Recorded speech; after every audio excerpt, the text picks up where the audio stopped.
Hey everybody, Dr. Colleen Cira here. I'm the founder and executive director of Cira Center for Behavioral Health. We have been posting all month on suicide awareness and suicide prevention, and this is going to be my first video about it. I've been dreading making this video and wasn't sure if I was actually going to be able to, but I'm going to give it a go because it's really important always, and it's feeling especially important to me right now because I recently had my aunt died by suicide a few months ago at this point, and so still grieving that loss and trying to make sense of that loss, but thinking about it with my psychologist hat on has been really helpful in terms of my grief. And so I thought that some of those insights might be helpful to share here. So I wanted to cover a couple of myths about suicide. So the first is that we often use the language that someone committed suicide. I actually had to just check myself when I disclosed in this video because I almost said that as well. That's just become how we talk about this. But the fact of the matter is that when we say commits suicide, it sounds like someone made a choice, and a really devastating choice. But the fact of the matter is, suicide is not a choice. And the best metaphor that I've heard to talk about this is thinking about the idea of someone hanging on to a rope. You know, think about like tug of war, that big, coarse, hard rope, and somebody's hanging on to that. And at first, you're hanging on to a rope. It's not so great, but you can do it. You feel strong, but then minutes go by, and it gets harder and harder and harder to hold on. And when you're in enough pain and you're exhausted from holding on, you eventually let go. Not because that seems like the most ideal choice, but because that's just what happens when we're in pain for long periods of time. And so people just let go. And so in that way, suicide is not a choice. I know that's hard for those of us left behind, but that's the truth. So that feels important. You guys are just gonna, I think, have to manage the discomfort of watching me cry a little, but this is important stuff. The second myth that I think is important to say is that suicide is not selfish. Again, for the people left behind, I profoundly understand that feeling, a feeling like it was a selfish choice. But now we know it's not a choice.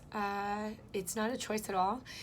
And oftentimes when people get to the point of they're letting go because they can't hold on anymore, they are in a headspace where they feel like they're doing you a service, that them being in your life is a burden and that you would be better off without them. Typically when we know from people who have attempted and survived, that's typically the headspace that they're in, is thinking that the people in their life would be better off. So while we as survivors know that's the ones left behind, while we know that's not true, that our lives are not better off by our loved one being gone, that is typically the headspace that people are in when they're getting to the point where they feel like they're going to let go. And so I hope that helps kind of shift your mentality about their mentality, that it's not a super self-involved choice. So I hope that makes sense.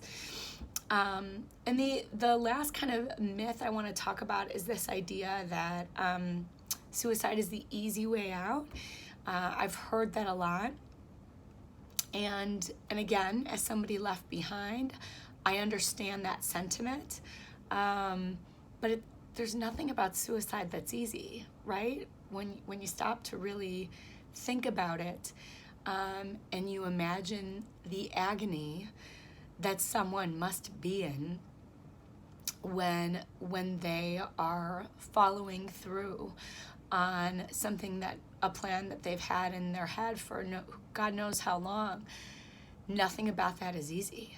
And the thinking about leaving loved ones behind, thinking about taking your life, how someone is actually going to do that, nothing about that is easy.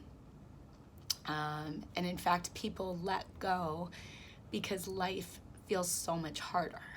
So I know that's something that comes up a lot, and again, just wanted to offer a different perspective around that. And the other thing is that while suicide is devastating, and it's not uncommon, it's definitely not uncommon for people to die by suicide. I'm reading through my stats. In 2016, 9.8 million American adults seriously thought about suicide, and 2.8 million made a plan, and 1.3 attempted suicide. So a lot of people are hurting and struggling, and this is a part of the human experience. And so it would do us all a lot of good to stop shaming and stigmatizing suicide, and instead start being more honest about our struggles and reaching out when we're hurting. That would do everybody a lot of good, and I know that takes a lot of courage. So consider this your call to be courageous, and your call to be vulnerable. Ask when you need help. Please ask when you need help. You don't have to do this by yourself. So I hope this has been helpful. Thanks.